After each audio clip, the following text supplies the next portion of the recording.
In 1996, the European Championship final was decided by a single shot. The exact fraction of a second Oliver Beerhoff's strike crossed the goal line, the match was simply over. There was no final whistle to wait for, no frantic last-minute push to equalize. The tournament ended right there on the spot. For a brief window in time, football adopted a radical sudden death rule. If a knockout match went into extra time, one goal ended everything instantly. Lawmakers watched that dramatic 1996 victory and felt totally vindicated. To them, this single euphoric strike proved they had engineered a highly logical solution to one of the sport's biggest problems. For decades, the process for breaking a tie was grueling. If two teams were level after 90 minutes, they played extra time. If they were still tied, the entire match came down to penalty kicks. Many fans and officials hated this system.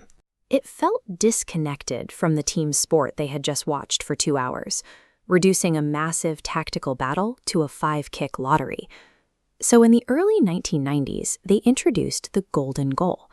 This timeline shows how it worked. After the standard 90 minutes, teams enter extra time.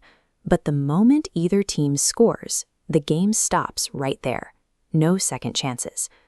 The logic seemed sound. By holding the threat of a penalty shootout over their heads, lawmakers assumed teams would launch aggressive, thrilling attacks to win the game early. At first, the lawmakers looked like absolute visionaries. The rule immediately produced the exact kind of electrifying highlight reel moments they had hoped for.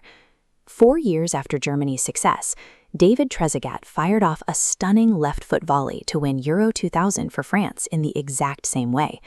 The World Cup delivered massive shockwaves too.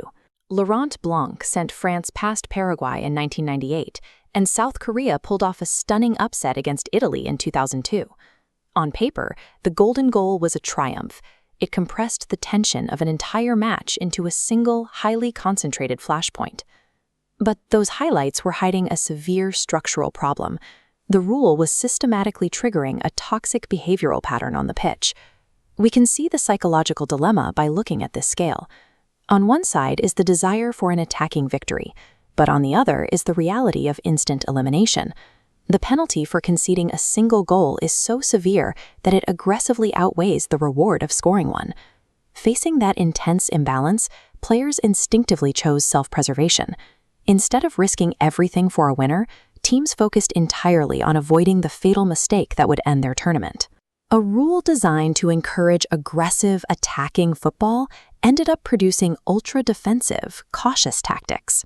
The strain became so obvious that UEFA eventually had to publicly admit their experiment had failed, citing the unhealthy, paralyzing pressure it placed on the athletes.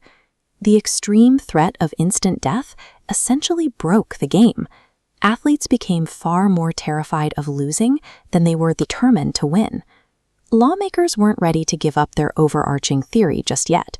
In 2002, they tried to salvage the system by introducing a modified version, the silver goal. This modified timeline shows how it worked. It guaranteed at least 15 minutes of extra time would be played. If a goal is scored here, the match doesn't stop instantly. It continues to the end of that 15-minute intermission before a winner is declared. But this half measure failed to cure the negative tactics. It completely missed the underlying psychological rot that sudden elimination creates. Extending the clock didn't matter. Adjusting the timer on a bomb does not change the fact that people are terrified of the explosion. By 2004, the governing bodies finally surrendered. Both the golden and silver goals were scrubbed from the rulebook entirely. The sport reverted to its original, imperfect state. Extra time would once again be played in full, followed, if necessary, by the penalty shootout. The lawmakers had engineered a framework that demanded extreme bravery on paper, but completely ignored the basic human instinct of survival in practice. The golden goal stands as a fascinating case study in design. It proves that even the most perfectly logical theories will inevitably collapse if they fail to account for how real people actually behave under pressure.